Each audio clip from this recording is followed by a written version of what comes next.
This is The Gorge. It's a podcast where my friend Sara and I gorge ourselves on overanalyzing a topic, and it is brought to you by coffee. That's ko-fi.com/thegorge.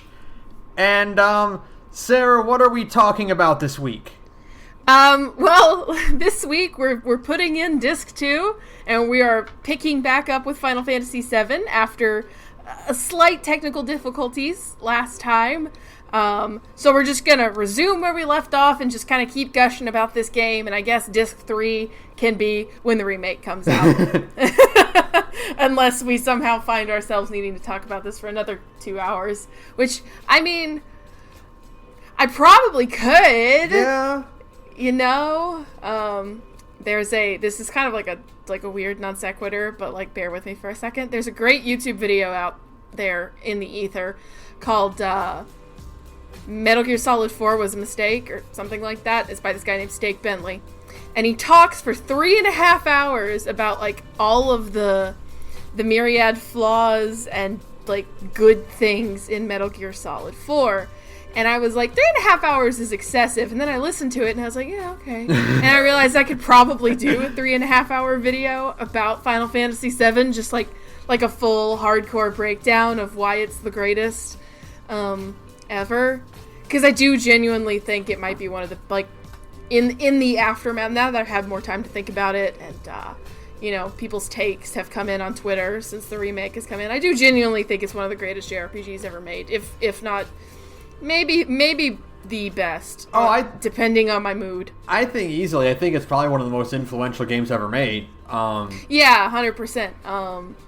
Pat and Wooly got into a long discussion on their podcast about Chrono Trigger versus Final Fantasy VII, and I was like, boy, that's a conversation Ben and I could have. All right, well, I will say, like, I'll make it pretty easy, and I'll say that I think Chrono Trigger is the better game overall.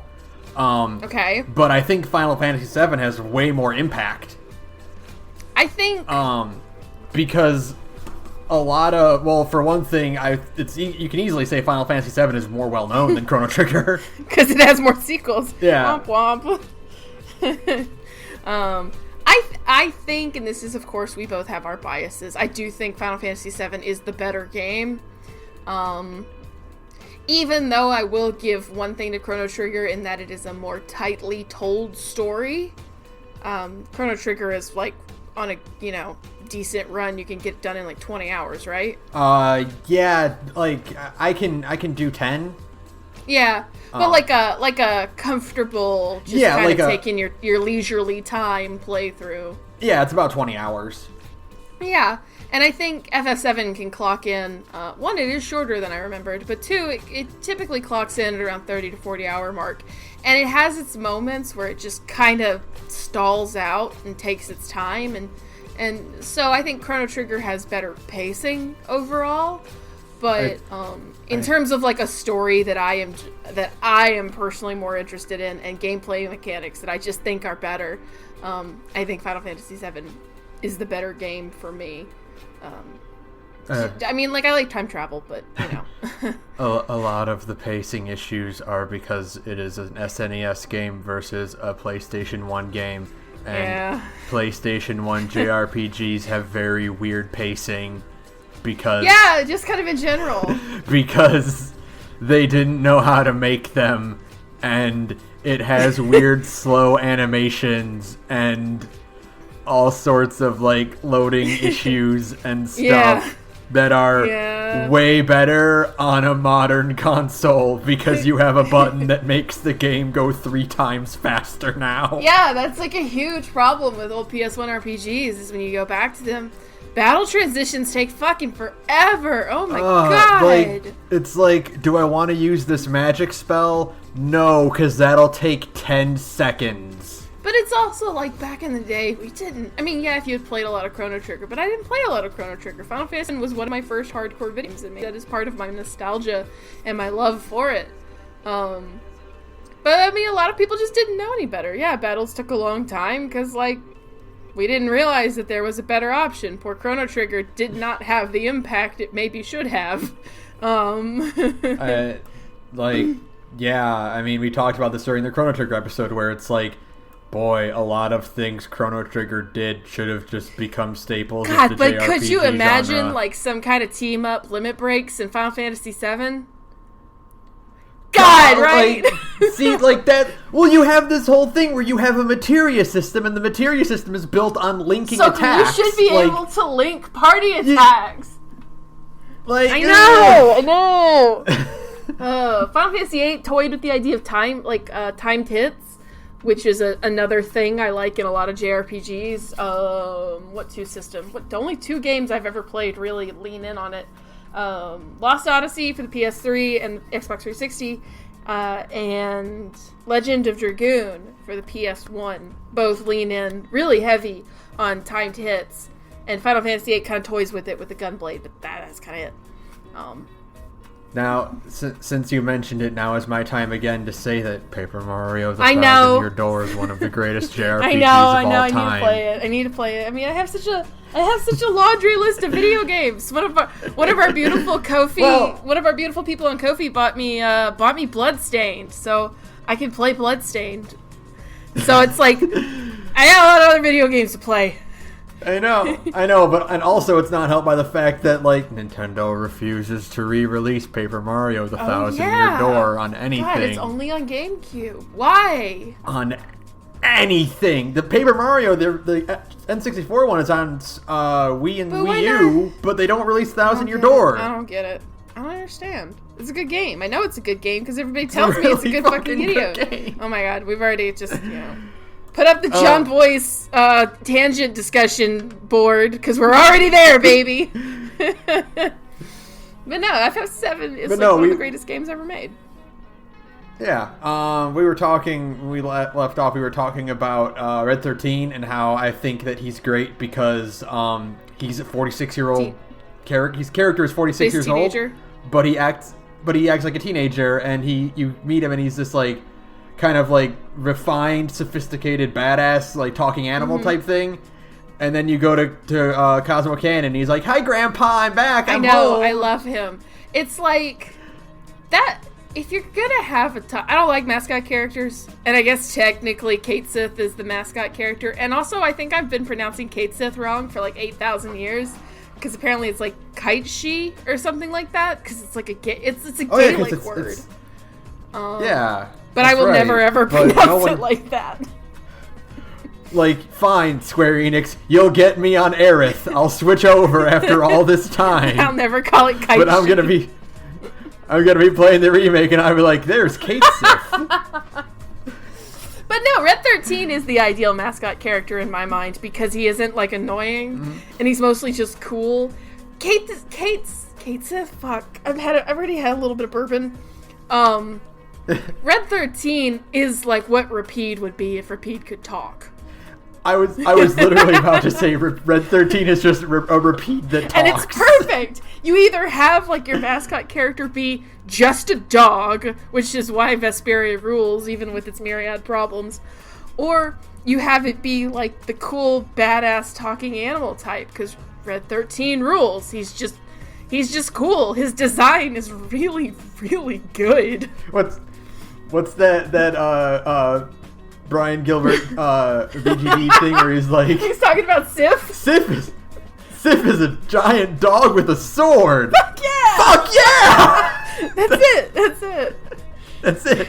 Red 13 is a fire dog with a sword. Fuck yeah!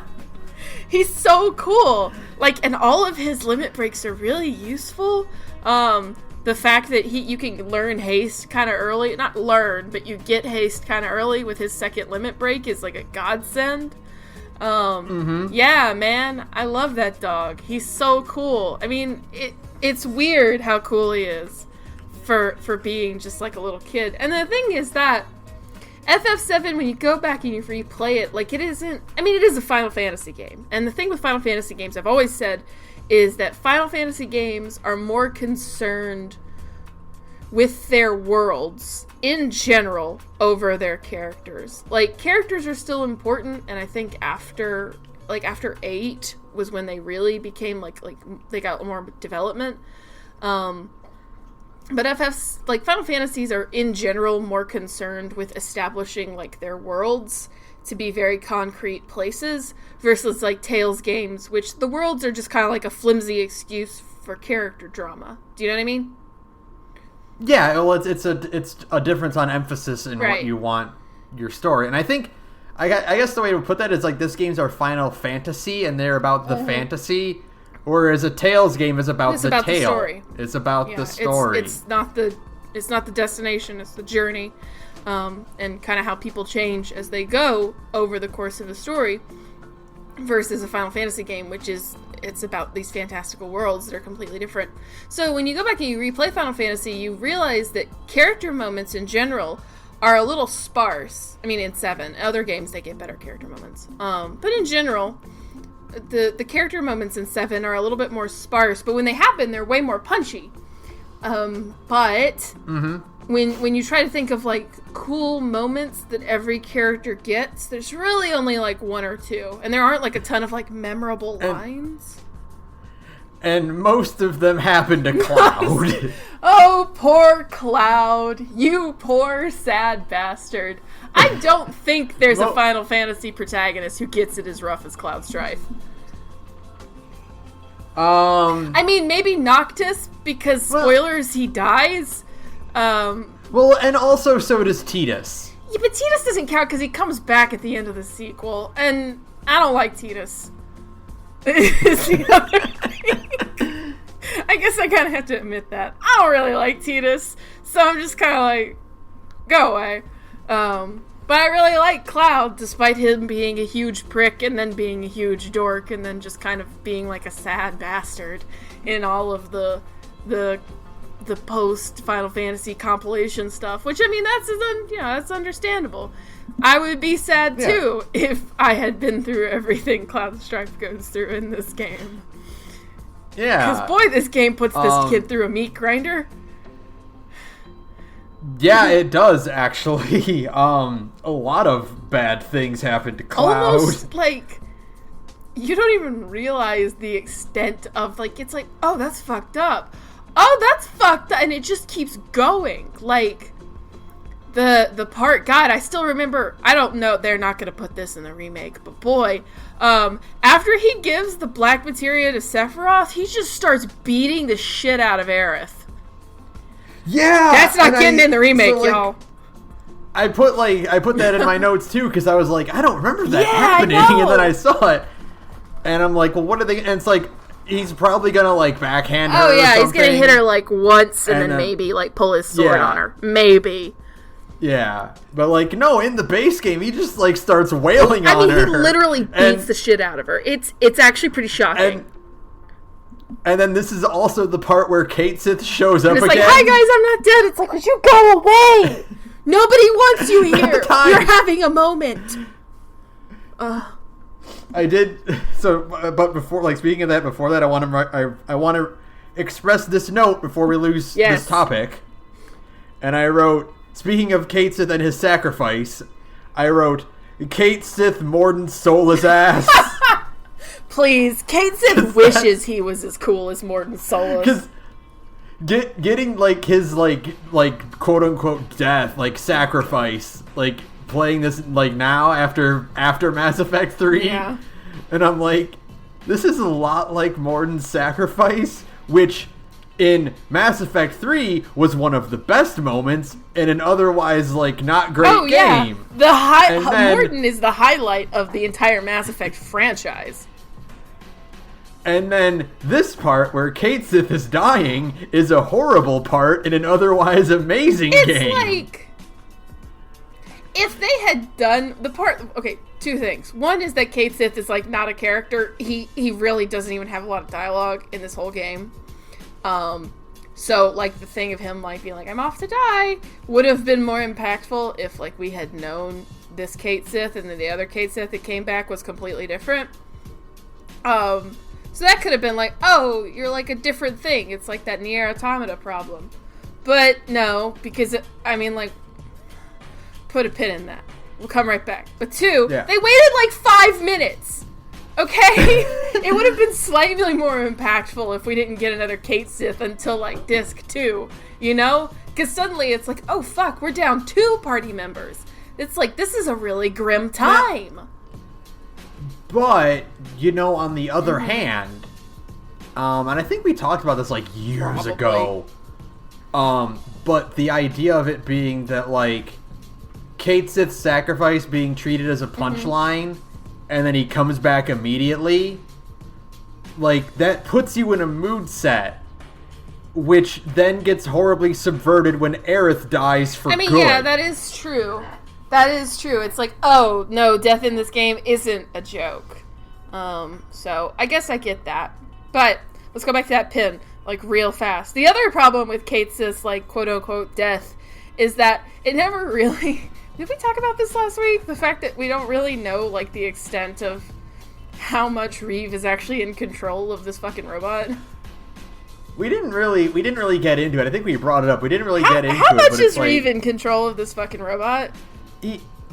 It's implied that he's just, like, using Kate Sith's, like, personality as, like, a cover. Like, he's just being a goofball so that people don't think that it's Reeve piloting it. I mean, like, but there are parts... I mean, like, Reeve can't possibly be piloting this thing the whole time. And now, is he piloting the cat? Is he piloting the cat and the Moogle doll? Yeah. I mean, I guess maybe he's just piloting the Moogle, and then the cat is, like, running off an AI? I mean, like, is he giving, like, is he, when Kate Sith talks, is that Reeve talking into a phone that, like, comes out of a speaker inside the Kate Sith bot? Okay, but here's the thing, is that, like, in the compilation, sometimes Reeve will slip into that stupid, like, Scottish accent. But, like, the compilation is dubiously canon at this point, too. Yeah. We're in a weird place now where we're like, does the compilation count? I don't know anymore. But like in the base game, I always just thought that the robot was being like controlled by Reeve, but it had its own personality. You know? So I'm trying to think of, like, good examples of this in, like, other mediums, so we have kind of, like, a concrete version of it. Final Fantasy VII is not very concerned with how Kate Sith works. They only... No, it's not. And again, and you know what? This goes back to the Tetsuya Nomura thing of, don't worry about it. Move on. Yeah, it is a very Nomura. And it's weird because he didn't direct the original. He just did character designs. He just did character designs. But it's also like, I sent that thing to you. Like in the Ultimania, originally, Kate Sith was like a living doll, and like Reeve had like a power, which they cut that back on for good reason. Because I mean, it makes more sense if it's only Aerith who's like special. But I mean, if like Kate Sith was like a living doll, I guess you could make the argument that translates to like an AI with like its own autonomous like actions, but Reeve kind of has like a say in what it does, I guess. But also sometimes Reeve just speaks directly through Kate Sith, so fuck it. What do I know? I don't know anything. Yeah, and like I said, we talked about last week. There's a part where Barrett just flat out says to Kate Sith, "I know it's you, Reeve." That's true too. So it's very unclear. It's like, God, like I'm trying to think. I had like an example, but now it slipped away. Of like this thing where it's like everyone knows who it is, but he still plays the part because otherwise the game would like have to have entirely new voice lines. Yeah. But I can't think of what I'm thinking of now. I can't either. I'm sorry. I can't help you. Yeah. But yeah, Kate. Ultimately, the problem is that Kate Sith is. I don't like his gameplay mechanic. I know it's good for like speedrunning and stuff because roulette is really broken. But consider the fact that I still don't care, and I just really don't like this character. And if they told me we're just cutting Kate Sith from the remake, I'd be like, oh, okay. He only gets 2 limits, and like I don't want to say like his gimmick, because like characters in 7 don't really have gimmicks outside of their limits, but like his limits are boring, and I don't like his character. And I like the giant Moogle. I mean, I think the character design itself is cute, And who knows, maybe in the remake they'll actually make me like Kate Sith. I doubt it. But anything's possible, you know? We're living in a brave new world where Midgar's gonna last 30 hours. I do think it's weird that that's the only Moogle in the game. There's the Moogle in the video game. Oh yeah, that's right. There is a little fake Moogle. There's a video game Moogle. Like virtual Moogle. But he's like the only one that exists in that world. Like many Moogles went extinct. Maybe I bet they thought that's just proof of like the fucked up crapsack world that Final Fantasy VII exists in. Is like your nature is so deprived that all the Moogles went extinct. So now all that's left is like video game Moogles and robots. It's like, oh man, like, Shinra is unforgivable. Because you got your Chocobos, you got your Tonberries. Yes. Are there Cactuars? Yeah, they're on an island. Okay, yeah, and then so yeah, you've got all the mainstays, but you don't have like a regular Kupo Moogle like fluttering around. They're all dead. You just got a big fat one. That's a doll. They're all dead. That's probably it. Final Fantasy VII is not a happy place to live, even though I would immediately live in Cosmo Canyon if anybody asked me. God, yeah. Cosmo Canyon would be a cool place to live, especially if you just could hear that. Yeah, if it's just like play through like the loudspeakers over the like built into the canyon walls. Just okay. It is one of the best themes in the game, like hands down. Holy shit. Mm-hmm. Man, yeah. Fuck.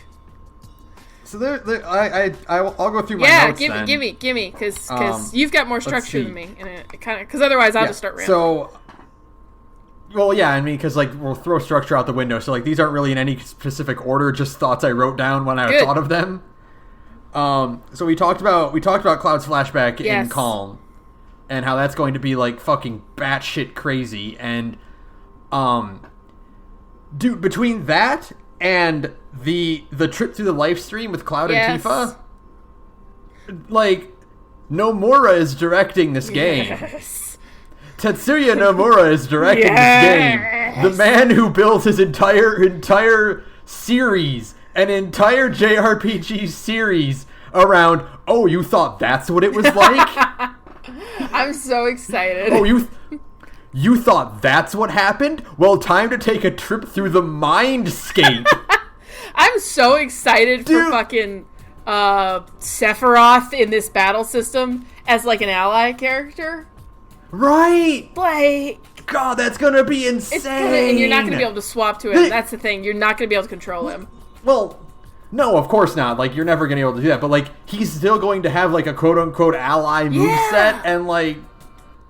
Which, you know, speaking of Devil May Cry 5, it's like a reverse Virgil. Yeah.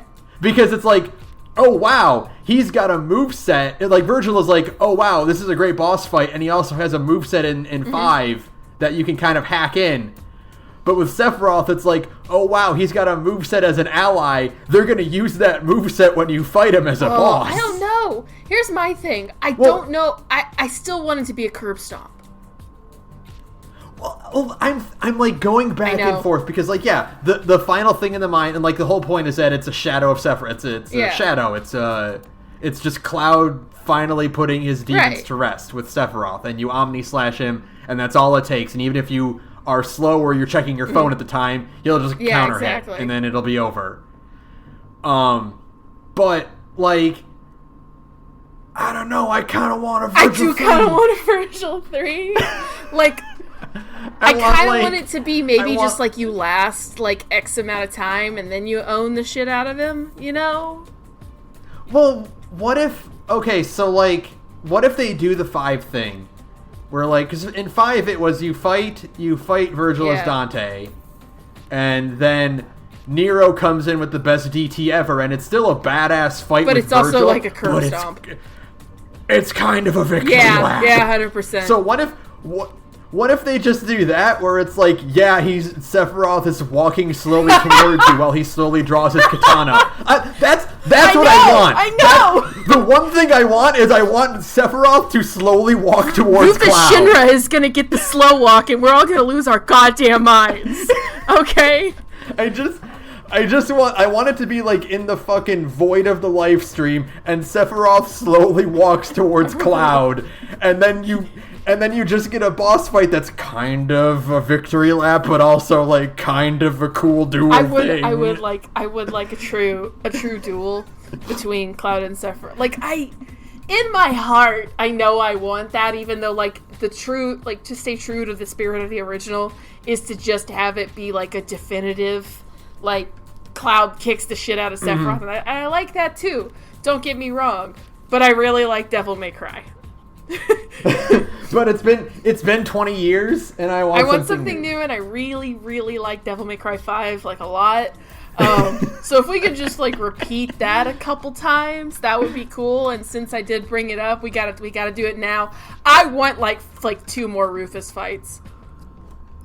Oh, I mean, like you could fit them in. You can make them more. I don't know where you stick them. Maybe one in Junon, but like.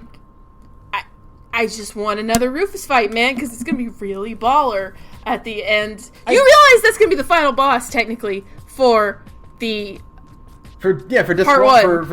is going to be your fighting Rufus, which it better fucking be like it better be at least Virgil 2. It'll be Virgil 2 tier, God willing. I mean, then you have to fight the thing, the motor. Oh, at the end of the highway, yeah. But I mean, like, whatever. That'll be the victory lap. That'll be easy because you'll have everybody with you. But yeah, I want to fucking Rufus Shinra do it like rival battle. Are you kidding me? I guess one of the things I want in the remake is, like we talked about last week, because it doesn't happen. I want more direct encounters with the villain squad. Yeah. Like, if you think about it, how many times do you actually fight the Turks? You fight Reno on the plate. You fight them in... Oh. Actually... Sorry. Oh. You can not fight them in Gongaga. You can skip that. It, and you can also skip the fight at the end of the Return to Midgar. Yeah, but the difference there is that, like, you can walk past Gongaga and just not even go there. Yeah, of course. So, but you will still encounter the Turks in the Midgar Return, but you can, if you did the Mutai, you can skip it. Which I do because I think it's more thematically appropriate. It is more thematically appropriate. And also, it's like, it's the end of the world, and we're probably not going to get paid anymore. Yeah. And the only reason we're fighting you is because we're getting paid. So, yeah. Just the idea of them being like, fuck we're all tired. We're all tired. Our bus just got blown up. We're leaving. Reno checks his phone and like his PayPal didn't go through. He's like, all right, fuck it. They're gonna go drag Rufus's corpse out of the rubble and be like, let's just go get a beer. Okay, go get a beer and ride this whole meteor thing out. Elena's like, didn't we get paid this week? And Reno's like, yeah, we should have gotten paid. All right, well, we're gone. Bye. Yeah. Yeah, no, I definitely want more like fights with the Turks and stuff like that. Mm-hmm. But also speaking of Sephiroth and him being an ally that you can't swap to, I want to talk about the way VII does a really good job of selling how strong Sephiroth is. He's so scary in that flashback. You get the flashback and you are level 1 Cloud and you are taken down with a single hit. And for one thing, that's a really good way of establishing that, yeah, these monsters being stronger or weaker than other monsters is not like a JRPG like convention. It's like, no, some areas in the lore have stronger, more violent monsters. Like, what the Cloud is level 1 in his hometown in Nibelheim. And the monsters are just as strong as when you encounter them in real time in the game later. And it's like, oh, okay, cool, that establishes a thing. And then you get Sephiroth, who has access to, like, fucking all of these materia. He has access to every third level. He has Quake 3, or Quake 2, I don't remember how far Quake goes up to. He has the highest tier Quake, and the highest tier Fire, and Lightning, and Ice. And that's pretty okay. And he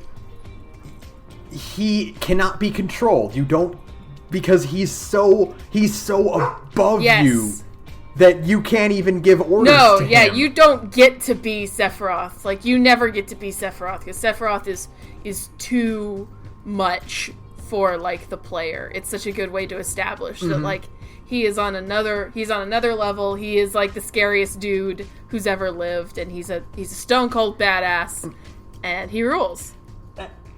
And then later on, after that, you get a really cool bit where you have to get a chocobo to cross the swamp. Oh, the Midgar The guy is like, hey, watch out for the Midgar Zolom, because it's this fucking giant sea serpent that will eat you whole, and you have no chance against it. And if you try to fight it, you have no chance to beat it at all. You have to ride a chocobo to outrun it. You cannot do that. And then you cross the swamp, and what do you see? There's just another Zolom that's fucking impaled on a tree. It's so cool. And it's like, and they're like, yeah, a guy in a black cape did this, and you just go, fuck. You get it, like, instantly. You just go, oh, okay, that's what I'm dealing with. That's how strong he is. That's the level he's on. The thing that everyone else is like, no, fuck you. There is no way anyone can beat that. He fucking impales it on a tree. Owns the shit out of it without even trying, and then just moves on. It's like, oh, okay, that's a show of power. And yeah, that's like fucking, that's how you do it. That's how you establish how strong a character is. You interpret it through both gameplay and through storytelling, and then a blend of both of them. Yep. And plus, like, Sephiroth's battle model in the flashback just looks cooler than you will ever look. Yeah. Because he's just... Because, like, the design is so, like... You look at it now and it's very 90s, but it translates to, like, those character... It was designed with those character models in mind, where it's, like, it's all black with just a single silver streak for his weapon, and then just silver hair, and it's, like, the most, like, striking design compared to Cloud and, like, purple and gold. Which is also, by the way, contrasting colors, which is why Cloud is purple and gold instead of he's always rendered being in blue and gold, or blue plus, yellow hair, but his model is purple and gold because it makes him stand out more. But then Sephiroth is like the opposite of that, where he's completely monochromatic and just stands out so, because he also has like a really like very narrow fighting stance. Like, he doesn't have, like, legs spread or anything like that. He stands very straight. Mm-hmm. So he just kind of gives off this, like, aura of somebody who's very in control. And you're like, fuck, this guy is scary as hell. I gotta fight this guy? Oh, no. Right? And then you only fight him once, and it's a curb stomp. I mean, yeah, there's Bizarro and Safer Sephiroth. Safer Sephiroth, you don't realize it until you replay it. You're like, that's actually a really good design. Safer Sephiroth has a really dope design. I can't wait for the Eldritch nightmare of that and Bizarro. It's gonna rule. It's gonna be so cool. Right? Yeah. Like, holy shit. Part of me is like, I do want like a real Sephiroth duel. Like, it would be cool, like, if the Calm flashback fight was playable. But, like, that one is like, no, that's not thematically part of the game. And it's one of those things where, like, if they do include a fight where it's, like, Cloud versus, like, regular Sephiroth, and it's not, like, the final one, that's a sign that I would take that as a sign they're leaning more into the fandom approach of the Cloud Sephiroth, like, rivalry. Yeah. That doesn't actually exist. It's actually a lot weirder. Because Sephiroth is dead. Yeah, Sephiroth is dead. He died when Cloud killed him. And then he fell into, like, pure Mako, which will dissolve you. So, Sephiroth is dead. I mean, there is, like, a Sephiroth at the Northern Crater, and he is exerting his will upon Genova to some extent.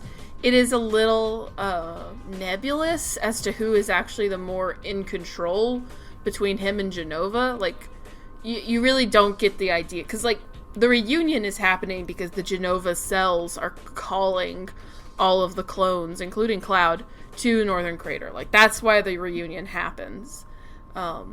Because Genova wants to be whole. So when you think about it that way, it's like, oh, Genova is the one who's more in control than Sephiroth. But yeah, Sephiroth is dead. He's just, he is as much like kind of a victim of circumstance as Cloud is. It's not to necessarily say like, oh, he's a victim, but more so that he has as little agency in what's going on as Cloud does. I guess that's the best way to put it. Yeah, that's a good way to think about it. Is that, yeah, like he is, no matter what like extent he has, he's not in charge. Yeah. He's at the most he's second in command. At the least he's just another puppet. Yeah, 100%. And that's interesting, and I'm really sad that the compilation... Okay, Crisis Core is, like, good but not good. And I love it even if I hate it. Because it's one of those games where it's like, there are moments of genius in Crisis Core, and then there are moments where I just want to peel my fingernails off instead of play this video game. But the one thing Crisis Core does a really good job, I always want to call it Chrono Cross because they're both abbreviated to CC, and I'm going to make that mistake. But the one thing Crisis Core does really well is, like, establish Sephiroth as, like, a person, like an actual human being with, like a personality, and he just kind of seems like a guy who's going through some shit, and he doesn't know how to deal with it, and he's actually kind of nice, so that, like, the whole Nibelheim thing is all the more tragic. And I really, really like that. Also, the fact that Sephiroth is voiced by Superman will always, like, be perfect. I really like that, and I'm kind of sad to see that go, and I'm hoping that in the remake, when we get the Calm flashback, we still get kind of a ghost of that, where Sephiroth is, like, a mostly nice guy with, like, some problems, who goes a little batty because he finds out Hojo is his dad, because, I mean, like, wouldn't you? Although I think he already knows. I make that joke a lot, but I think he already knows that Hojo is his dad. Because he's like, oh, my father, and then he just starts laughing because he's like, the absurdity of it all, like, oh, Hojo is my dad, how fucking bizarre is that, you know? But yeah, no, I'm really hoping the remake kind of gives us some of that. I think it wouldn't be a problem to fold, like, a little bit of some of, like, Crisis Core's, like, themes and some of its ideas into the remake, because there's not much that directly contradicts what is said, and it's mostly just, like, you can use it to elaborate on a lot of the details that, like, the base game kind of just glanced over. Like, it actually made Zack into a person, which the base game does not. Yeah. And, like, Sephiroth, like, in the base game by itself, he's already stated, like, oh, Sephiroth is a great hero, he's, you know, he's a friendly guy, like, people talk about how much they admire him, how much they want to be like him. Cloud himself is like, I want to be like Sephiroth, and so it's already established, so it wouldn't be, like, even a stretch to show that, too. It would be totally normal. Crisis Core is a great game and does a lot of good things, as long as you ignore all of the bone stupid shit it throws in there, too. Like, everything involving Gact. God. The best part about the compilation being non-canon is Gact evaporates. God, it's amazing. It's like we went back in time. It's like Back to the Future. Marty McFly starts to vanish, except it's Gact. It's the bit in Back to the Future 3 where, like, Marty's like, look, and it's the photo of Doc's gravestone, but it's Gact fading away. That's exactly it. We're finally free from Gact being in Final Fantasy VII. Oh, it's a miracle. It sucks. Man, it sucks so hard. Every time I, like, want to recommend people Chrono... Like, God damn... I know. I told you I was going to do it. Every time I want to recommend people Crisis Core, I have to be like, it's really good until it's not. Just ignore the J-Rock idol that wormed his way in. And he's like a huge part of the plot, and it's like... You know that character that really stands out and does not look like he belongs? Ignore him. And that's the thing about being Devil May Cry as well, is that, like, Gact is just like a bad version of V. because he does the poetry and the book thing too, but like he's not. It's rough. I spent the whole game just like I don't think I've ever cringed so hard in my life. And it sucks too because I think Angeal is like a cool character. I think I've said that on the podcast too. I really like Angeal, but unfortunately Angeal is like intimately tied to Genesis / Gact, so you can't even really appreciate Angeal without having like this nasty like Gact shaped tumor on his back. So you know, I still like that game. It's really good, and then it does like a dumb thing, and then it goes back to being really good again because the ending is so just like a soul punch. It's a great ending for a pretty okay video game. They better keep that. I'll be ill. I mean, they need to just clean up that cutscene and just stick it in a flashback somewhere because it is one of the better like cutscenes Square Enix has ever made. Period. There's like so many like optional cutscenes in base game 7 you didn't even know about the Shinra Mansion flashback, which I just think is incredible. You can just miss it. And that's like the flashback that, you know, is elaborated on in Crisis Core. And it's like you can walk past that and never see it ever. You would never ever see it. But it's super canon and it's super plot important, and it's like, why didn't you just find a way to put that in the game that we have to see it? Because it's kind of crucial to understand why Cloud ends up the way he does. Or at least give me like a hint to go back to the Shinra basement. Right? Like, to go and like, hey, look at this thing to check out. And it's because it's like, yeah, in the base game, Cloud says like, yeah, I base my personality off of Zack. After what he did for me and all that, and like, yeah, I imprinted Zack onto my personality as a result of my trauma. But it's like, wait, do you mean that Hojo did that to you? Do you, like, when did this happen? Like, did you do it intentionally? Right. And then you see the flashback, and it's like, no. After they were tortured, Cloud was kind of brain dead and traumatized, and then when he finally snapped out of it, the first thing he did was latch on to Zack. Yeah, because Zack literally dies to, like, protect Cloud. And it's like, oh no. Oh, Cloud, honey. I'm so sorry. I'm so sorry, Cloud. Yeah, like I said, Cloud gets it rough in this game. Kind of from start to finish. It's just, it's unrelenting, and you just feel really bad for the guy by the end of it, because he's having a bad time. He's like, you don't realize, I think one of the best, it's kind of like the, it's a weird pull. It's like the Silent Hill 2 thing, where you start to realize, like, there's a decent possibility that Mary's body is in the trunk of James's car, you know? Because she's really, really freshly dead. You start to realize that Cloud has only been in Midgar at the beginning of Final Fantasy VII for like a week. Yeah, like Tifa just found him, and like, they say it a lot, like, yeah, like Cloud is the rookie, he's the newbie to the Avalanche organization, and he's technically a mercenary. Like, Barrett is paying him to do this, you know? But it's like, oh, but he probably like still lived in Midgar for a while. Yeah. And then it's like, no, he spent 5 years in a tube. And then wound up in Midgar in an alleyway, and then Tifa dragged him into her terrorist organization. That's a good way to put it. That's true. And that's exactly true and accurate to the game. Like 100%, actually.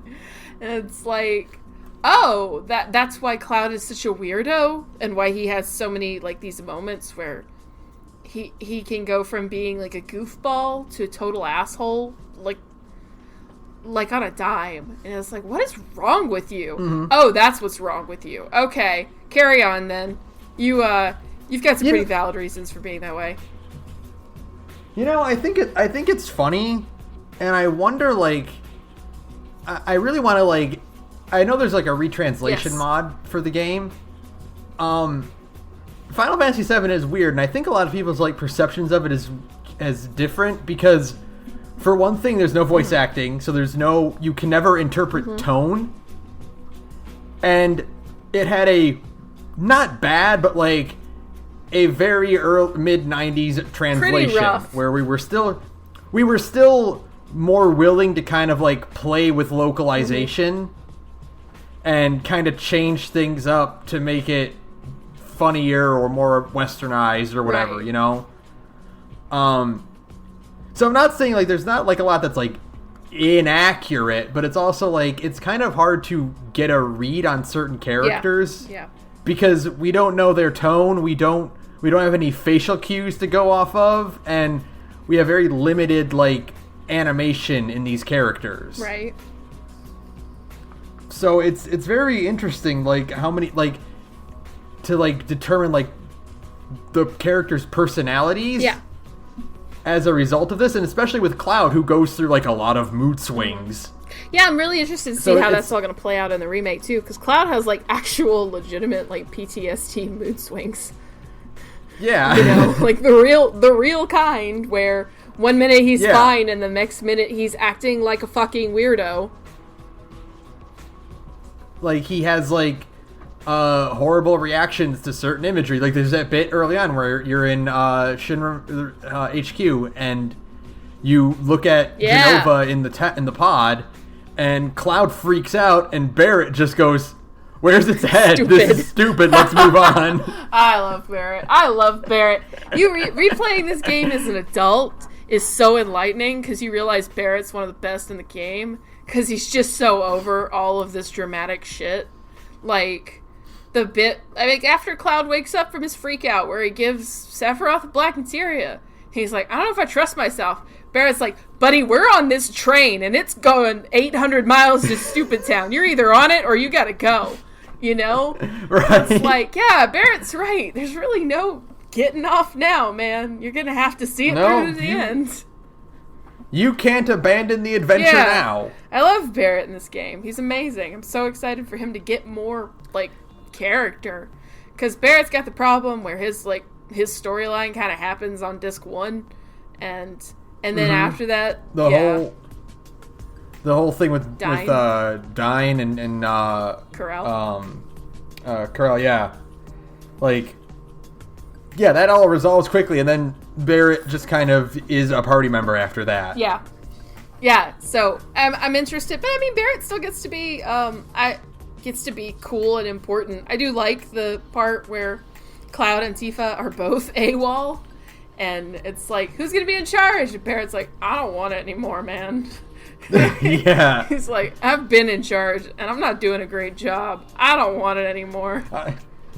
It turns out I was not good at it. It's really stressful, and this good. is all insane. I'm like, yeah, that makes sense, actually. I'm with this guy. You do it, chain-smoking alcoholic. Who's, like, really shitty to his not his wife. They're not married yet. They don't get married until later. No. But, boy, that's gonna be really awkward in the remake, by the way. Like, all of Sid and Sara is just gonna be like, oh god, Sid's actually, like, a bad person for a huge chunk of this game.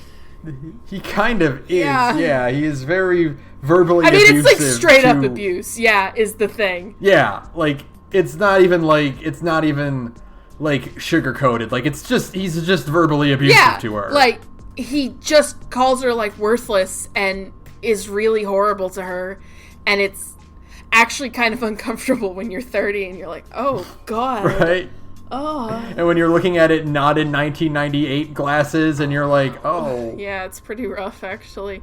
I mean, I still really like Sid a lot, but that's because he gets better. Like, he realizes what a huge piece of shit he's been, which is good. And I mean, part of it is also the compilation in that Sid is just, like, genuinely trying in the compilation. And he names his new ship after his wife. And they get married, by the way, which rules. And I'm just like, good for Sid. That's some good development. I guess that kind of makes sense, too. You can be a huge piece of shit, and then you can, like, realize the error of your ways and be less of a huge piece of shit. That's relatable. I like Sid a lot.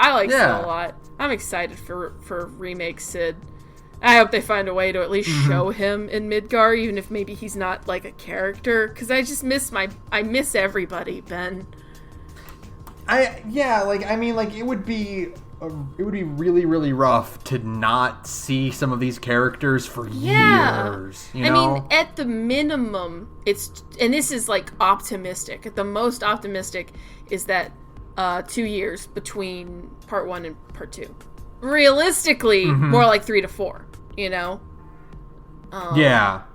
So it's like, if they don't find a way, like, to contrive a way to show, like, Sid and Yuffie and Vincent, we're not going to see them at all until, like, a long-ass time. So I'm really hoping, I mean, and I know it'll be fan service. I don't care. I just want to see them. I want to see their remake models. I want to see how good everybody looks. You know? And it's like, it's the thing where it's like,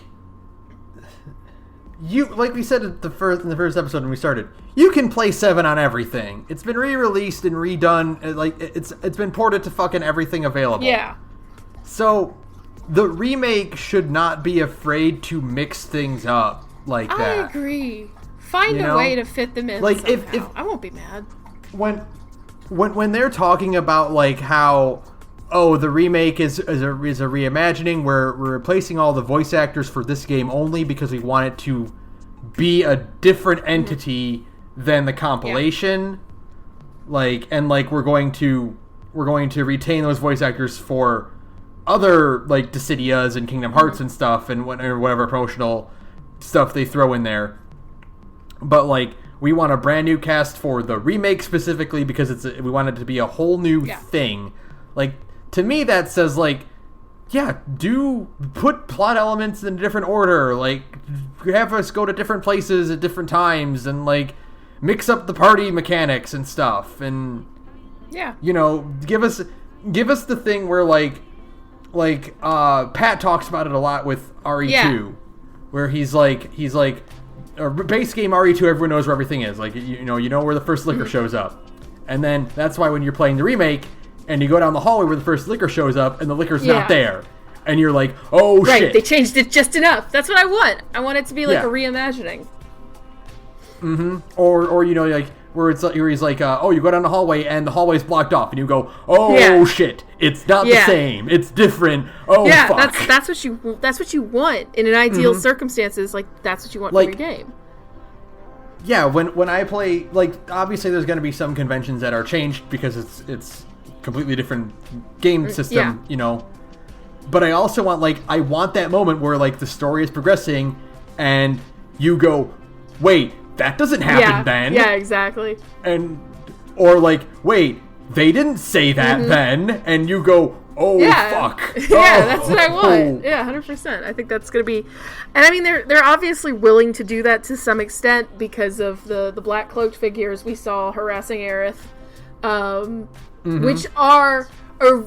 so originally the tattooed men that are in Nibelheim and the ones that are going to the reunion, they were originally supposed to be, like, more direct pieces of Jenova, and then they changed it to be more Sephiroth clones. And it seems like the Black Cloaked Men in this game are taking on their original form, where they're kind of like weird Jenova spawn monsters, because they're on the the promotional poster they put out of Sephiroth that was, like, hanging on the side of the building at E3. They're in that poster. Like, they're fucking Dementors is what I've been calling them. I know read another book, but literally that's what they look like. But what are they called? Because they have, like, the rawest name ever, though. But that's the thing. The Watchmen of Fate, but I don't think that's what those are. That's a name that's been getting thrown around, but I think the Watchmen of Fate are supposed to be something different now. I don't know, because I remember them saying that, like... I'm looking it up right now because I want to be sure about that. Oh yeah, no, it says in an interview with Nomura, he says, Watchmen of Fate, the Black Mist in the trailer, are mysterious beings that appear before the party wherever they go. That's so raw. They're turning the cloaked men into these ghost people that are now going to follow the party around and interact with them and do stuff. I'm okay with that. I'm alright with that. Because that's something different. Totally okay with that. yeah, that's super cool, and like, yeah, and the Watchman of Fate is raw. It's raw. I wish I could do the KZ voice, but it's raw. It's raw. It's so cool. I'm actually really interested in it because I rewatched the trailer, as you do, and it kind of seems like only Aerith can see them until she touches Cloud. And it also seems like Aerith has encountered them before. Yeah. Because, like, she knew what was going on immediately. And was like, help me. Yeah. And she immediately sought out Cloud for protection because, like, she knows these things are some kind of threat, which, again, is very interesting. Know. But if the Black Cloaked Men, the Watchmen of Fate, if they are, like, fragments of Jenova, then that makes sense, because Jenova wants every single last fucking Cetra dead. Yeah. So it would make sense that she's, like, hounded by these things. Yeah, she's seen these things before. And it is interesting, because it does seem a lot like, at first when you see, and again, it's the way the trailer is cut, so who knows how it is in the main game. But in the trailer, it's cut to look like Aerith is freaking out over nothing. And then she grabs Cloud's arm, and his eyes go wide, and then it shows them. Yeah, they make a really strong emphasis on the physical contact, and then on Cloud's reaction to physical contact. And it's like, that has to mean something, and it probably means, like, yeah, you are now able to see the ghosts that are following me. Where you couldn't before. It's like, oh, that's interesting. And fuck, they get to do different things. I mean, obviously, they're already showing Sephiroth, which was like a thing. And I mean, I went into that in the E3 episode, but I understand why they're already showing Sephiroth, because if they didn't, you literally wouldn't see him in the entire first part of the game, and he's your iconic villain, and I'm sorry, they're just not going to do that, you know?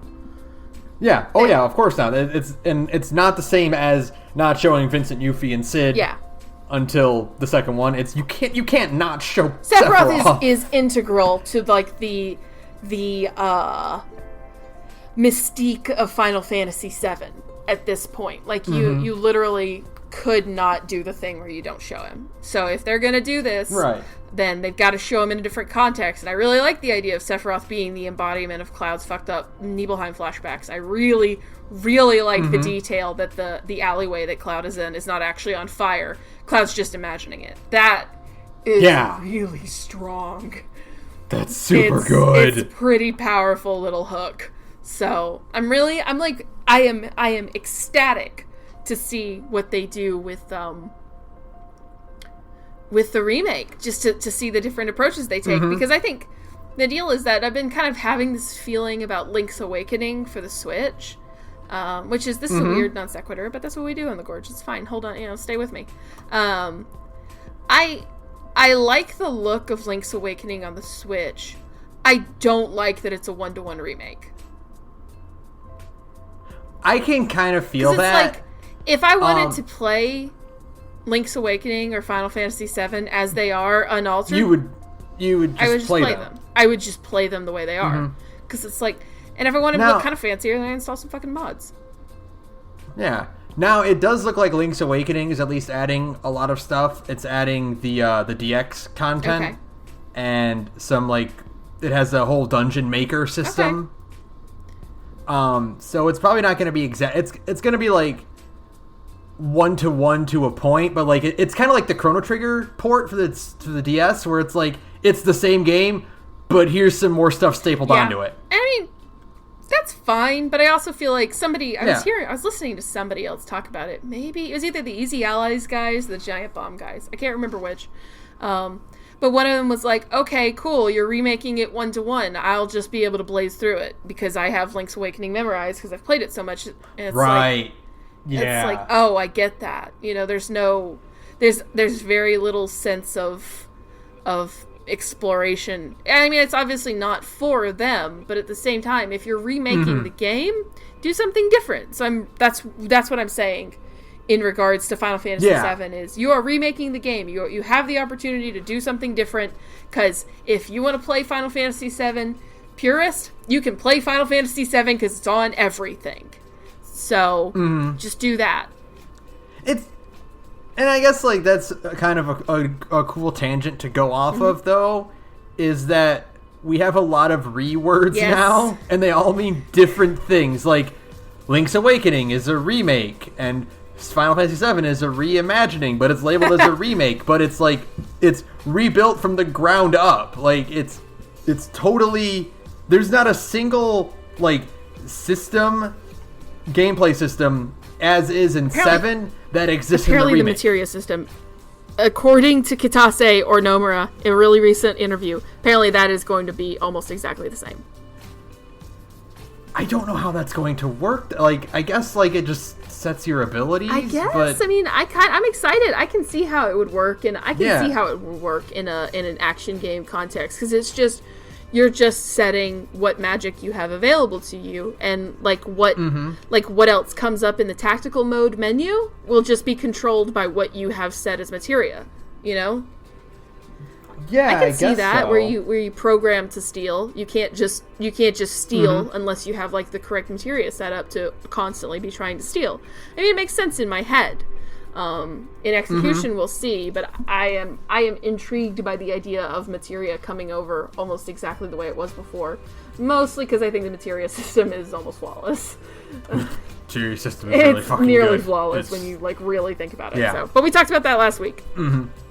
Yeah, but the idea is that like RE2 is a complete like an overhaul of the entire thing, and like but other stuff like PS4 Ratchet and Clank is they are very insistent that it's a reimagining. It's not a reboot. It's not a whatever. It's just another telling of the same story. Then you have things like God of War 2018, which is a soft reboot. I mean, everybody says it's a sequel, but it's a soft reboot, people.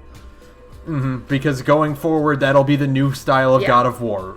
Like, that's what when they make God of War 2, which is God of War 6? 5. It'll be over-the-shoulder style. It'll be an over-the-shoulder style, open world-ish game. So, you know, whatever. We have a lot of different. we have a lot of different words now for very similar but very different ideas. For the basic general concept of, did you like that thing? Well, here it is again. And I'm okay with it. I'm okay with these different. I'm okay with that. I'm okay with all these different approaches. It's interesting. And there's also some games where it's just like, hey, guess what? We're putting Okami on next-gen consoles. Hey, RE4 is on next-gen consoles. RE4 is going to be on everything forever. It's like, fine. You should do that. Put Zone of the Enders on the PS5 when it comes out. Fucking, I don't care. Do it. Some of these games are really good, and I want everyone to play them. So just keep fucking putting it on other shit. That. Although, the cool thing is that the PS5 is going to have back compat, which means you don't have to even worry about that. You can just play your fucking PS4 games on your PS5. It's a miracle. Oh my god. But it's like everyone says for like the Wii U, is like, put the entire Wii U library on the Switch so that people can play them out. Oh my god, so people will actually play Wonderful 101? Yeah. Yeah. Why isn't Wonderful 101 on the fucking Switch? Why isn't Super Mario Maker? Well, I guess Super Mario Maker 2 is getting to the Switch, but like all these other things, like why isn't 3D World on the Switch? Why? Nintendo is you're killing me, Nintendo. So just put Wonderful 101 on fucking Switch. Yeah. God, so other people can actually play Wonderful 101. Put just fucking port Wind Waker and Twilight Princess again. It's okay. Onto just the keep Switch. Porting them forever. It's fine. Yeah. Nobody is gonna complain. We'll still buy them. Okay. I still really like those games. Oh god, we went off on another tangent. What else is in your notes? Yeah.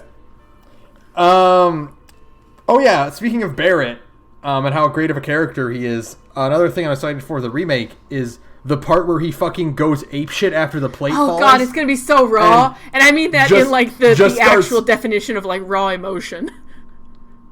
Yeah, like the part where he just starts screaming and shooting at the rubble. Yeah. Is like, oh god, that's going to be so good. Intense, and I'm really looking forward to it, because like that's a lot of feeling, and I get it, because you think, you know, everybody you know just died, and you think your kid just died, so it's like, oh no, that's really good. I think I'm betting they're probably going to put Marlene as a more like focused character, because she once like, oh yeah, Marlene is safe with Eric's mom, and then Marlene doesn't exist. Marlene doesn't really exist for a while, no, and you know, I get it. This is probably because you don't want to, like, think too hard about, like, what this kid is up to, especially because Barrett literally leaves his kid alone at a bar in, like, the slums, and she's 4. It's like, Barrett, you gotta get a babysitter, man. You go into 7th Heaven for a drink, and there's a 4-year-old mixing cocktails behind the counter. What do? Do you go like, can I get a martini? No! What? No! I don't know. And she is, I mean, it does seem like she's cleaning or mixing drinks or something, so... I'm actually, this is a thing. I'm actually really glad that they seem to have kept her general, like, face appearance from Crisis Core. Not Crisis Core, the other one. Advent Children. There's too many of these games. Yes. They kept the general appearance of Marlene's face from Advent Children, just made her look younger and gave her a more, like, cutesy dress. I actually really like that, because I thought Marlene was very cute in Advent Children, so that's a good upgrade. Nanako who? This is my actual daughter. Nanako fucking who? This is, Marlene is my baby. She's so cute, and the best part of Advent Children is when she does a Barrett impression, so... Yes. Yeah, it's the best part of Advent Children. And otherwise, just kind of okay movie has Marlene doing an impression of Barrett. It's like, yeah, that's awesome. So, yeah, I'm excited. Yeah, like I really feel like they're gonna like, because even the part where Barrett is like being executed doesn't even say like, oh no, Marlene will be left alone. Oh yeah, Marlene just kind of vanishes for a little while. And then she shows up in the very last cutscene. It's like, oh yeah, Barrett has a daughter, and I guess she's in Calm now. Just hanging out in Calm. I guess because like Reeve has them moved to Calm, right? I think. Yeah. Well, like it's also the closest city to Midgar after the evacuation, so like most people would probably end up in Calm first. Okay, that makes sense. But yeah, Marlene is in the clock tower in Calm, and she's like literally one of the last characters we see before like the apocalypse. Yeah. It's kind of weird. And it's hilarious because like she doesn't get a high def model like the rest of the party does. Rinky dink model. And I think that's why they have it be Marlene, because she's a toddler. And like she would naturally have like a tiny little baby model. You don't have to model any more adults. We're already at capacity here, y'all. There are not a lot of high def models. Or I guess, like, FMV model. No, obviously not high def. That's the wrong phrase. Yeah. FMV models in Final Fantasy VII. There's, like... It's like the party, and it's like Rufus, and I right? don't even think Rufus is technically, like an FMV model. I think it's just a cleaned up... Because you don't actually see, like, a close-up version of his body. I think it's just a cleaned up version of his battle model.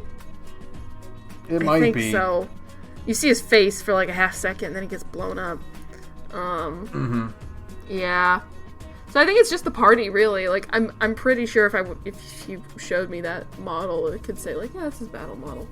That game was made in the 1990s, and they were only just starting to figure things out, okay? It's alright. No, it's fine. They're fine. Like, Remake's gonna be amazing. Looked good. Yeah. Let's see. What else do I have? So, like... Speaking of stuff like I want to see in the remake, like there's a few like weird elements in 7 that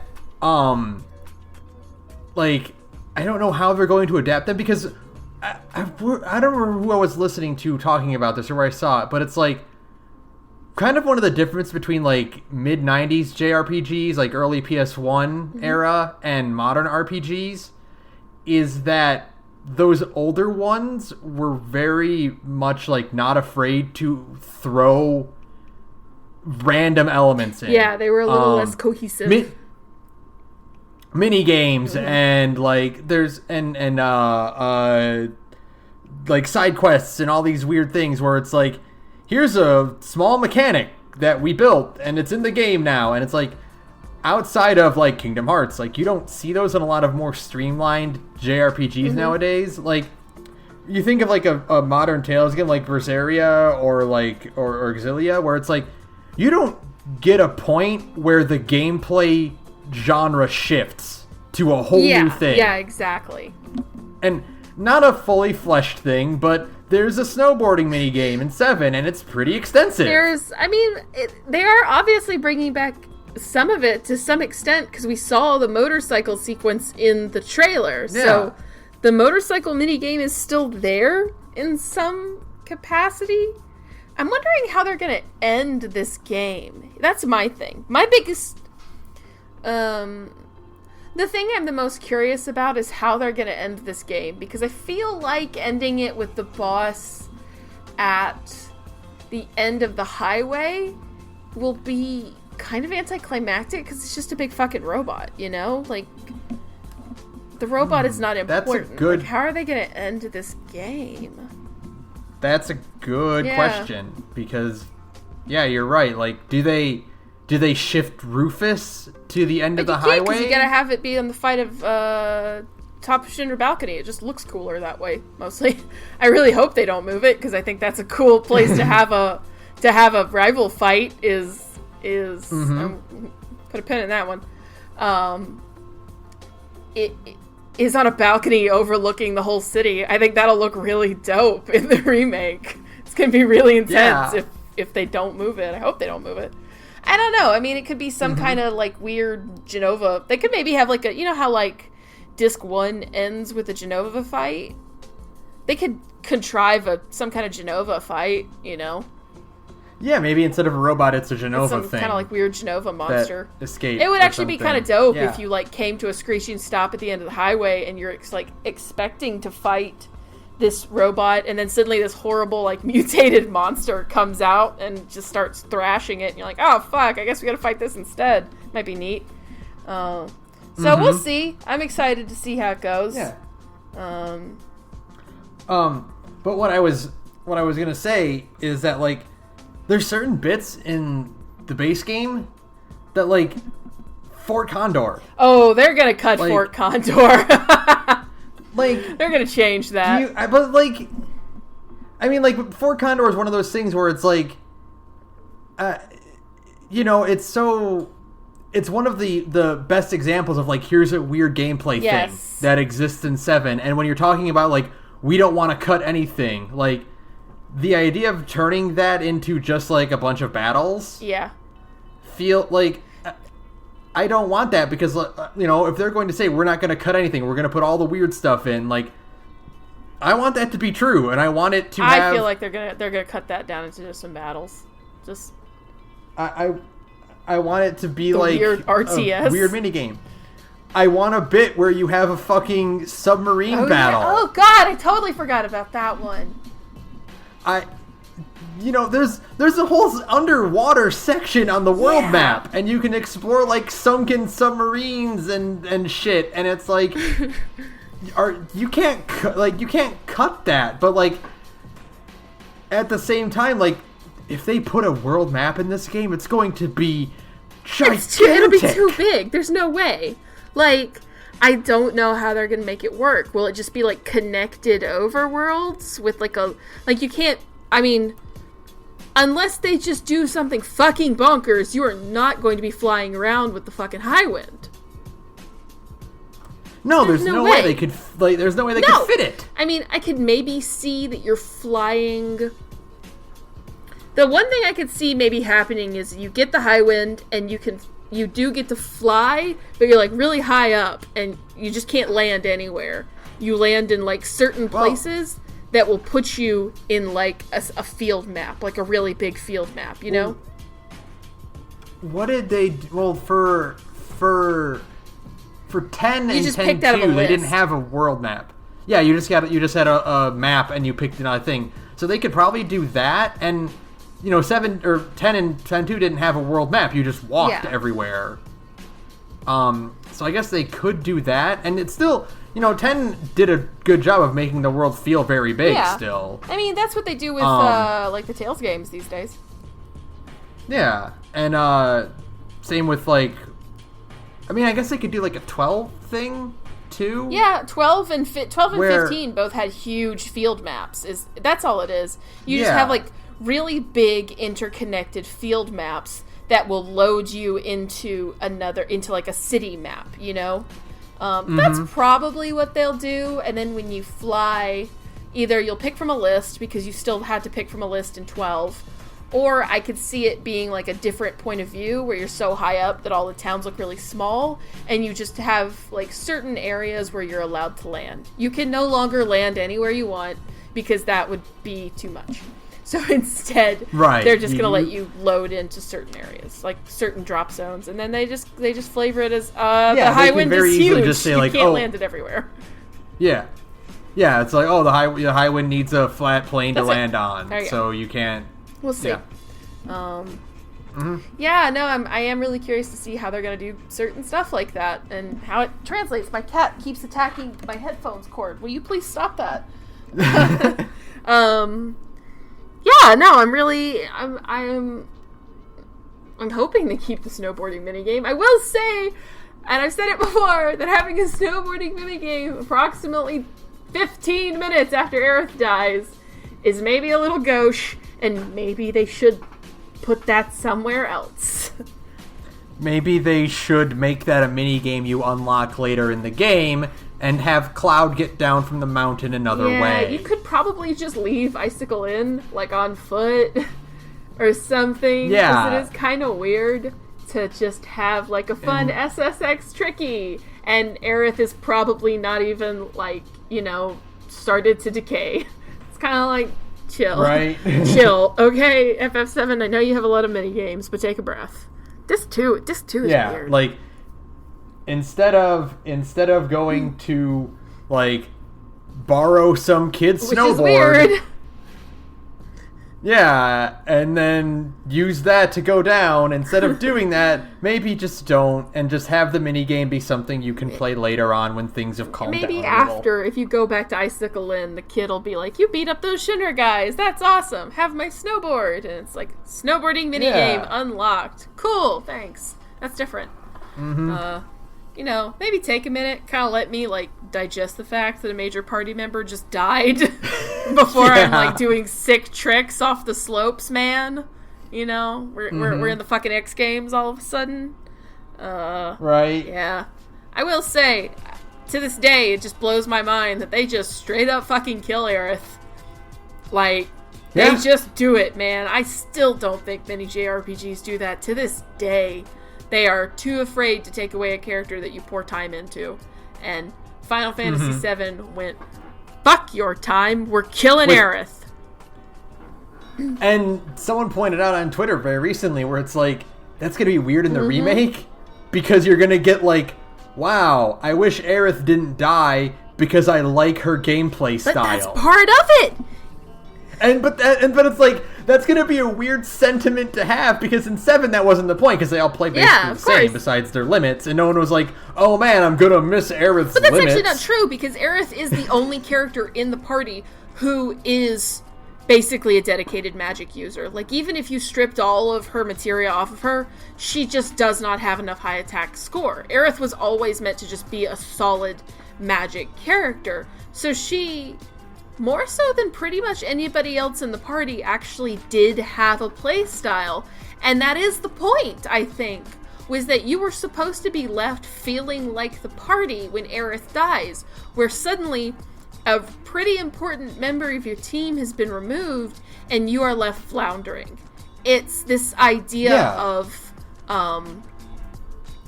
being like, I don't know what to do because somebody I know who I loved died abruptly, and now I don't know how to handle it. I don't know what to do, and that's translated into gameplay mechanics as we are permanently removing a part of your party. We are permanently removing somebody who has a great level 4 limit break.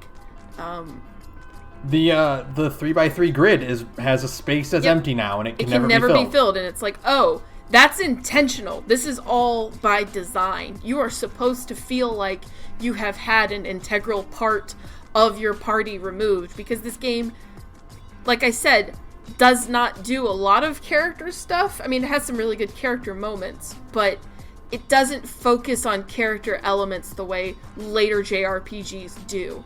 And so to supplement that and to make you feel the loss of this character in like a really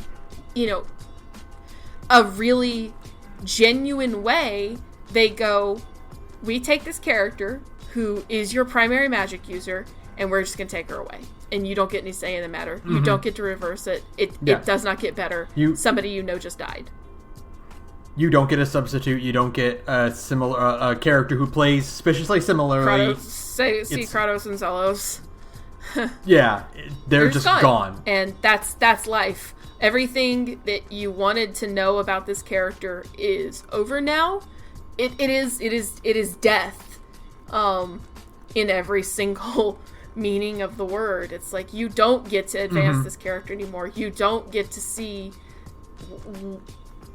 how she handles things. You don't get to know how she would have handled the whole Zack revelation. You literally never know Aerith's feelings on that ever, because Aerith never tells you. Right. It is a dramatic thing to have a character taken away from you and to say, this is what death is. It is a period. And all of like the potential of this person is just gone forever. And that is represented in gameplay mechanics. And I think that's like genius. Even in it's been 22 years and I really can't think of another game that does that. It's been 22 years and people still talk about Aerith dying. It is such a... It's not that it's a plot twist, because at this point everybody knows it's coming. It is the fact that it is so abrupt and so cruel and is so just no, fuck you. This is how death works. You don't get a chance to say goodbye. That's pretty intense. Yeah. Cloud's really great line where he's like, Aerith will never smile or laugh or feel anything ever again. She's gone. And it's it's over.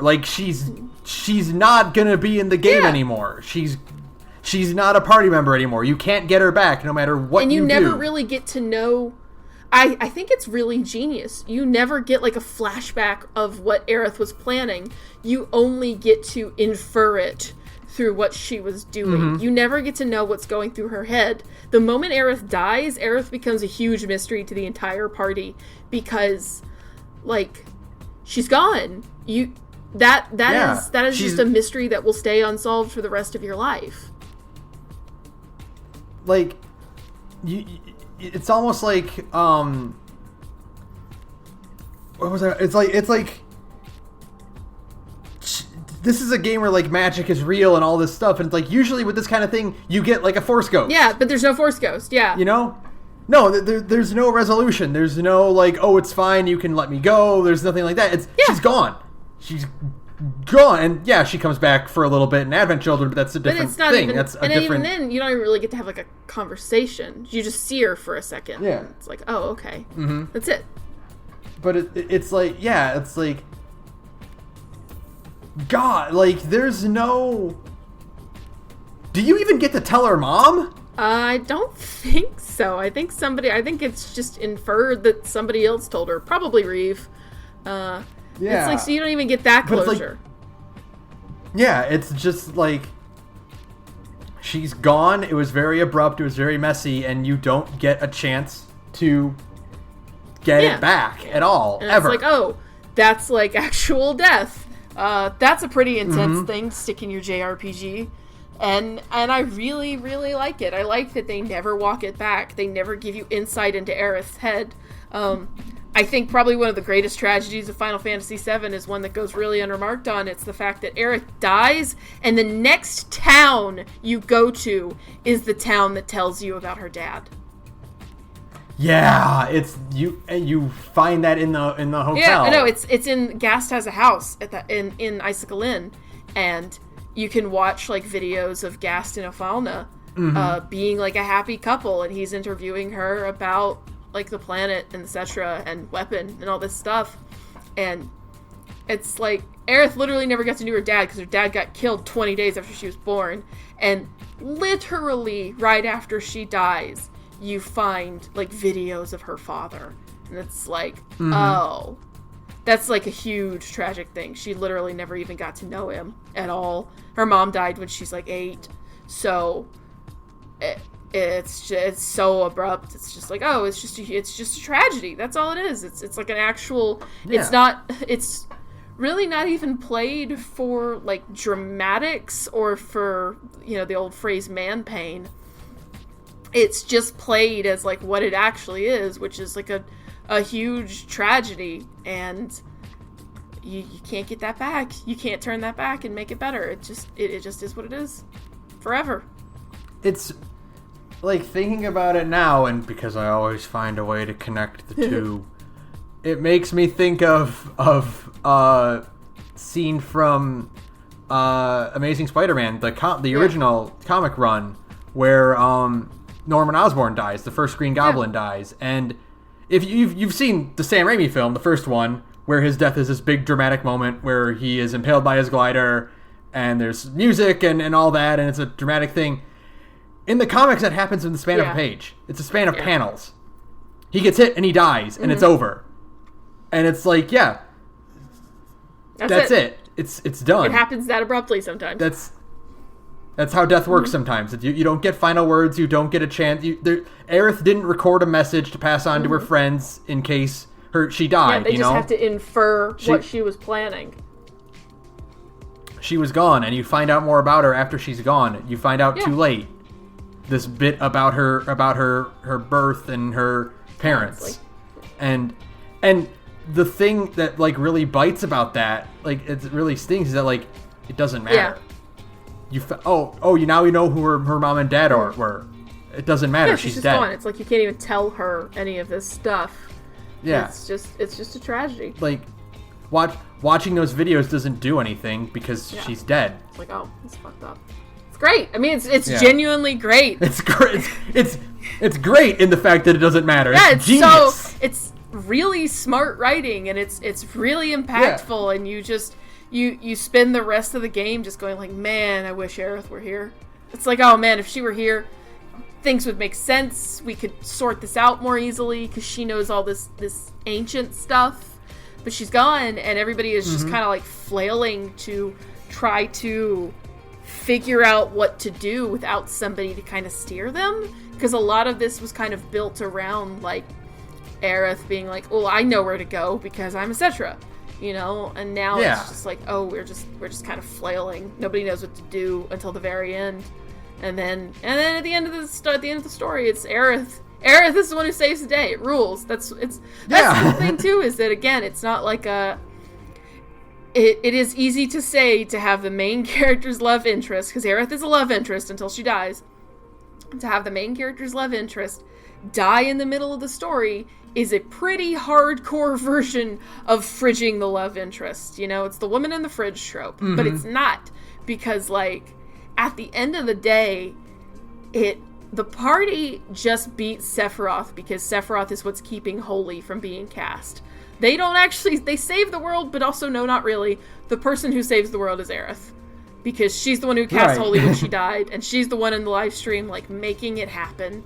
And yeah, it's pretty cool that, you know, it is like this tragic thing, but it's also like Aerith was always in control. She always had agency. She was never being dragged anywhere.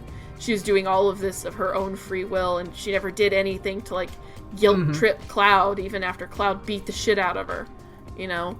Like, she just always wanted to do the right thing, even though she was kind of like a flawed person, which is why Aerith rules. Aerith is a really interesting character, because she has, like, flaws, and she isn't just, like, a perfect shrine maiden, and, you know, she still just knows what has to be done, and is willing to do it, and says, like, oh, Cloud, you should probably just take care of yourself, man. You know, you should try to sort your own brain problems out and let me handle Sephiroth. And it's like, oh, that's really good. It's really good. Man, fuck Final Fantasy VII. Fuck. And then, but I guess as one final note, though, all that being said, there are fucking Zack and Aerith DLC for the remake. I'd buy it immediately. In a heartbeat. Shut up. I absolutely would. Whatever. Even if it's just like they don't actually have any bearing on the plot. They're just there to be like, they're just in the party and they don't actually do anything. They're just kind of like hanging out and they don't have any lines. They just get to, it's like a thing you unlock with like a new game plus or something. Yeah. Yeah, shut up. I absolutely would. Leave me alone. Whatever. Go away. And then you can just pretend. I just pretend. But, like, if I go through, like, one playthrough of the whole game with it, like, the intended story, cool. Subsequent playthroughs, give me back my girl. You know? Yeah. Give me back my girl, please. Give me New Game Plus. It's like I think we talked about it like in E3 or the last week, where it's just like, imagine the Aerith's death thing, like about like Sephiroth drops down and then it says press X to parry. It's just like, oh shit. Fuck, okay. Oh shit, we're doing this now. Yeah, that sounds awesome. Yeah, man, I love Final Fantasy VII like a lot. It's just, I could talk about it probably forever. If you really just kind of let me go. I didn't even get into... Hold on. I'm going to get into this real fast. Rufus Shinra is the Virgil of this game. He is the Virgil of this game. Like, he's straight up. Yeah, everybody is like, oh, it's a white-haired guy with a katana, and he's like the cool... You know, he kind of has like the same origin story. No, shut up. Rufus Shinra is the Virgil of this game. Because, like what makes Virgil cool, right? What makes Virgil cool is the fact that Virgil is never shown off of his game, like, ever. He's always the cool guy. He never loses his temper. He's just everything Dante does, Virgil does, but better. And like, what is Rufus Shinra? But like the guy who is always in control, never seems to lose his temper, tells Heidegger he has a stupid horse laugh to his face and it rules. It's like, this guy is that's what he is, and that's why I want like at least one other boss fight with him. At least just one more time. And then he gets blown up. You know, but just like, in part 2 of this fucking remake, give me one more boss fight, because I can see the remake boss fight and it looks so cool in my head. You know? Right? In my head. I'm just like, this looks so... It's a guy in a long white coat, and he's walking towards you slowly, and he's got a big fuck-off panther. Dope. Basically what the boss fight is going to be is it's going to be Virgil 1, but Virgil has Blade Wolf with him. Or he just has fucking Shadow from DMC5. I mean, come on! Yeah! God! How dope is that? You say it out loud and you're like, that's the hypest shit I've ever heard in my entire life. That's the coolest thing I could ever possibly imagine. It's like, fuck yeah, I want that. That sounds awesome. So, that's all. That's just what I want. I just want so many things. But if they're gonna like redo everyone's voice actors, fucking hire Dan Southworth. God, I would die. Are you kidding me? I would become so insufferable. I mean, I'm already pretty insufferable on Twitter, but like that would just put me over the edge, y'all. It would be bad. Like either Rufus or Vincent. Shut up! Just imagine, like, at some point, you're like, a trailer comes out, it's the English trailer, and you just fucking hear Dan Southworth's voice coming out of a Final Fantasy trailer. I think I would just start screaming and never stop. It'd be really bad. Podcast would just be Ben talking about, like, Pokemon and me in the background going, ah!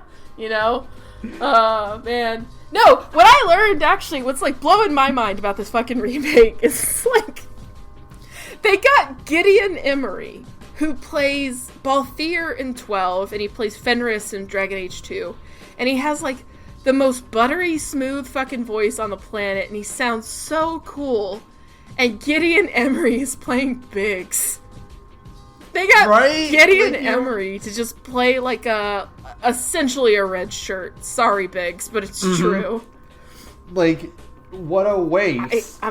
Maybe Biggs gets to be really cool in the remake. Who knows? Maybe. But you got Gideon Emery. Like fucking, you know what? Keeping the Avalanche team alive would not do anything to hinder the overarching story of Final Fantasy VII.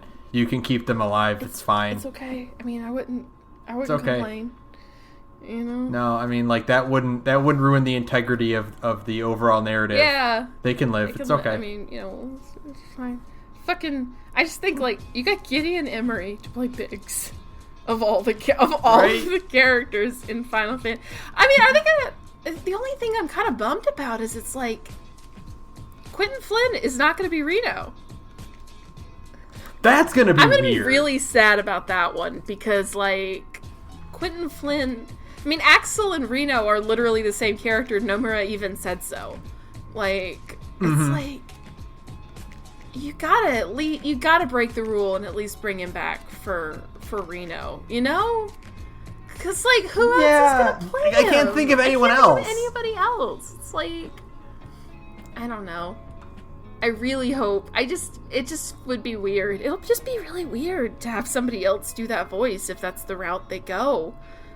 But I mean, I really like Super Roth. But I mean, we already got Tyler Hoechlin is also Hoechlin. Yeah. I don't know how to say his name. He also plays a Superman. He is.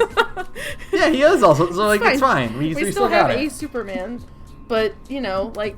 I really, I don't remember what that voice actor's name was, but I really dug Advent Children's Sephiroth's dub voice because, like, it just really suited him. It was not the voice you expected because it was deeper than I think a lot of people ever thought Sephiroth would sound, but as soon as it came out of his mouth and he did kind of still sound like Superman, but just, like, crazy, it was like, oh! Yeah.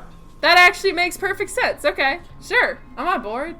That is pretty good. That actually jives really hard. So we'll see. We'll see with all these voice actors. We'll see. God, we will see super hard because March is. I mean, it's far away, but it's also not. You know. It's not like it's closer than it feels. So. And then we're also getting probably going to get a TGS trailer. We're probably going to get a Gamescom. Gamescom trailer too. I'm really hoping either Gamescom or TGS to get something. And maybe, I mean, I really wish they would release the E3 demo, you know? That would be nice. Ow, cat! My cat's trying to still get to my headphones, I'm sorry. I would really like for them to release the E3 demo. That would be, that would just be so, just to let me get my hands on it. It obviously functions. It is not a very long demo. You could feasibly release it to the general public to play. So, we'll see. God. Is there anything? God, Final Fantasy. Is that it? Are we good? I think that's it. All I got for my notes. I mean, I probably will have additional thoughts, like, as soon as we get off the call. Yeah, you know how it is, but that's what Twitter is for. So, you know, maybe someday we'll do another episode. I mean, obviously, we're going to do an episode about the remake. And God only knows that will probably be 2 parts as well.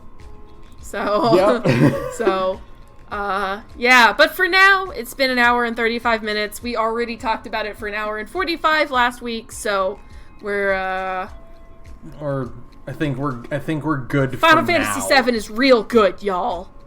It's a real good RPG. You guys should maybe play it sometime. I like that this is one of the few episodes where we didn't do like, here's our non-spoiler thoughts, because fucking everyone knows what Final Fantasy VII is like. I mean, if you don't, the statute of limitations on that one expired a long time ago, buddy. So you only have yourself to blame. We're sorry. You come out of the womb knowing that Aerith dies and Vader is Luke's father. Cultural osmosis, okay? Jeez. I'm sorry. That's just how it goes. It was bizarre to see on Twitter people being like, look, new people maybe don't know that Aerith died. Everybody on Earth know that everyone dies. Everyone knows that Aerith dies. God. Like, it... Oh, wait. Real fast. We also have to talk about that real fast, because I meant to say Aerith dies, and I said everybody dies. Hey, how about the fact that we didn't know for 20 years that everybody didn't die? Yeah! The game fucking ends on, like, this cliffhanger that's, like, 3,000 years later, and it's, like, there's like a big blinding flash, and it's the, like, credits. And then it says 500 years later, and it just shows Midgar overgrown, and it's Red 13 and his kids, and one, how did Red 13 have kids? I thought Red 13 was the last of his kind. And then 2, like, because I know you played Final Fantasy late. You didn't play it until, like, 2008 or something like that. I did not. And it literally took until Advent Children for us to get a canon answer that no, everybody didn't die. Which is a bonkers way to end your video game. It's one of the weirdest fucking, like... Oh, wait. It just ends! It comes out of nowhere, and it's like... It reminds me of one of my favorite MST3K episodes.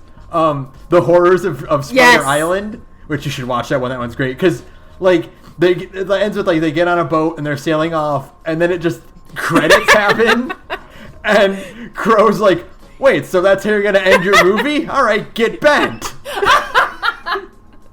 Because it's just like there's no like transition. It's just like last scene, credits. That's it. It makes me think of that movie they watch on Best of the Worst. Not Low Blow. It might have been Low Blow. The one where it ends with like the guy where like the main character shoots the bad guy with like a rocket launcher up his sleeve, and then it shows the bad guy exploding, and literally in the middle of the bad guy exploding, it cuts to the end credits, and it's like, what the fuck? That's how Final Fantasy VII ends. Okay? Just like blood debts. Like, it's not Low Blow. It's blood debts. Blood debts ends like that. Yes. Okay. They all sound fucking same. But yeah, like it's just like, wait, are they alive? And it's like, that's for you to figure out. And it's like, no, that's not the kind of story you can end this with. You have to tell me straight up. And then it took until hold on. Advent Children. Advent Children came out in hold on 2005. I'm gonna say 4. Wow. Yeah, it took them like, what is that, 8 years? I can't do math. Took a long time to be like, yeah, they're alive. It's fine. Insane. And it's like, but like it's like that's not the kind of game you can pull that ending on. It's not in the like air. This isn't Cowboy Bebop, kids. You can't just say like, oh, the hero might be dead. No! What? We've been getting very concrete answers for this whole game about how everything works. Yeah. And then suddenly they're like, everybody might have died, and you're like, ambiguous ending. No, fuck you. Give me my actual ending, where they tell me that everybody is fine and they're rebuilding and it's gonna be okay. You don't get to just end your video game like that. Are you insane? God. And it's like, logically, no. You can tell yourself in your brain, no, they're not gonna end their fucking video game with everybody dying. But also, what if though? But like they tried, and it's like, wow. No! You don't get to do that. Yeah. Not like this. No. So that's how Final Fantasy VII ends, and I had to bring that up real fast because, like, to me, that is insane. Like, 22 years later, I'm still like, that is insane. Right? Yes. It's so weird. I love Final Fantasy VII though. I beat it and I'm already like yeah, that's fair. If we didn't have other video games to play, we could. So, whoops. Maybe. I wish Final Fantasy VII had a new game plus. It just sucks that it doesn't. You know? Yeah. I hope the remake will have one. Alright, that's it. Alright, that'll do it though. Thank you, Broke Free Fuse, for background music. You can follow me on Twitter at thegorgepodcast. You can follow Sara at radioinactivity.